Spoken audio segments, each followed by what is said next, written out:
He was only 20 years old, and yet thousands of soldiers were ready to follow him into battle and die for him. Not for a legend, not for an old emperor, for a 20-year-old king. So how does that happen? How do grown men, trained warriors, veterans of war, put their lives in the hands of someone that young? Because Alexander didn't lead like a normal ruler. He understood something most leaders never understand. People do not follow age. They follow strength, vision, and belief. And that's exactly what made Alexander different. 1. The impossible beginning. When Alexander became king of Macedon, he was only 20. That alone was already dangerous. Because when a ruler is young, everyone around him starts asking the same question. Is he strong enough? His enemies asked it. The Greek city-states asked it. Even people inside his own world likely asked it. And the timing was terrible. His father, Philip II, had just been assassinated. Philip wasn't just any king, he was the man who turned Macedon into a military machine. He built the army, he built the system, he built the fear. So when Philip died, many people probably thought the empire would weaken, that the son would be softer, less dangerous, less capable. That was their first mistake, because Alexander understood something immediately. If people think you are weak at the beginning, everything ends before it starts. So he moved fast, very fast. Before people could test him properly, he showed force. He crushed rebellions. He made it clear that his age meant nothing. That matters, because leadership often begins with perception, and Alexander knew he could not allow the image of weakness to survive. 2. He did what most rulers would never do. Now here's the first real reason soldiers followed him. He did not stay behind. Most rulers command from safety. Most leaders send other people into danger. Alexander did the opposite. He fought with his men. He rode into battle with them. He was visible. He was present. He shared risk. And that changes everything. Think about it from a soldier's perspective. If your king sits far away while you die, you obey him. Maybe, but you don't love him. If your king rides beside you, risks death with you, bleeds with you, wins with you, that's different. Now he's not just a king, now he's one of you, but greater. That is one of the oldest and strongest psychological forces in leadership. People trust leaders who carry danger, not just give orders. Alexander wasn't asking his army to do something he wouldn't do himself. That creates respect, and respect becomes loyalty. 3. He kept winning.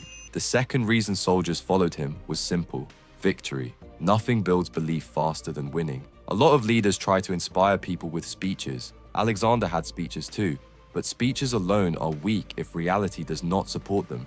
Alexander gave his men proof. He kept winning battles. He kept doing what others thought was impossible. And every victory changed how the soldiers saw him. At first, he may have been the young king, then he became the king who wins, then he became the leader who cannot be stopped. And once men begin to believe they are following someone chosen by fate, loyalty becomes much stronger than discipline.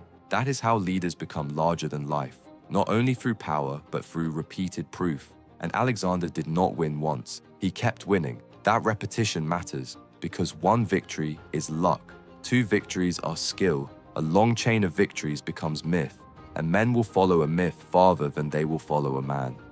4. He gave them something bigger than survival.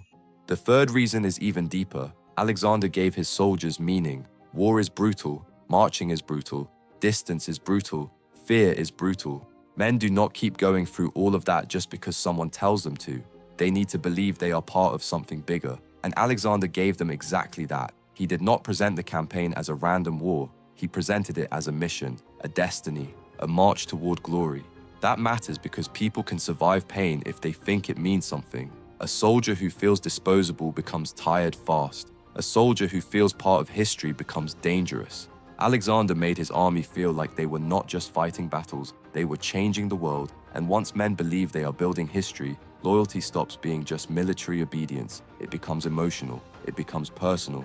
It becomes identity. 5. It wasn't only love, it was also fear. Now this is important. A lot of people romanticize great leaders, but the truth is usually harder than that. Did soldiers follow Alexander because they admired him? Yes. Did they follow him because he inspired them? Absolutely. But was that the whole story? No. There was also fear. Alexander was not soft, he was not casual, he was not forgiving in the way modern people imagine a good leader should be. He demanded a lot. He expected a lot, and he made it clear that weakness had consequences. This is what makes him powerful and dangerous at the same time. Great leaders often combine 2 forces, admiration and fear. Too much fear, and people obey but secretly wait for your fall. Too much love without strength and people stop taking you seriously. Alexander balanced both. His men respected him, they feared disappointing him, and they believed he was built for conquest. That combination is rare, and when it appears, it creates extreme loyalty. 6. His age became part of the myth. This is the ironic part. The thing that should have made him look weak, his age, actually made him more legendary. Because once he proved himself, the story became even stronger. He wasn't just a successful king, he was a 20-year-old king doing what older men could not do, and that creates fascination. People are drawn to rare combinations, youth and dominance, speed and control, vision and violence. Alexander had that. His age stopped being a weakness and became part of the myth. It made everything feel more impossible. And impossible leaders create stronger devotion than ordinary ones. Because when people feel they are standing near someone extraordinary, they start acting differently. They become more loyal, more intense, more willing to suffer. That is what Alexander created. Not just an army, a belief system. Conclusion. So why did soldiers follow a 20-year-old Alexander? Not because he was young, not because he had a crown, not because he inherited power. They followed him because he moved fast, fought beside them, kept winning, gave them meaning, and made them believe they were serving something bigger than themselves. That is real leadership. Not comfort, not image, not title, presence, proof, purpose. And maybe that's the reason Alexander still fascinates people today. Because deep down, the question is not only, why did they follow him? It's also, what kind of person makes others believe like that? And maybe the darker question is this, would you have followed him too? If you want more videos like this, history, philosophy, power, and the psychology behind legendary figures, subscribe because this is just the beginning.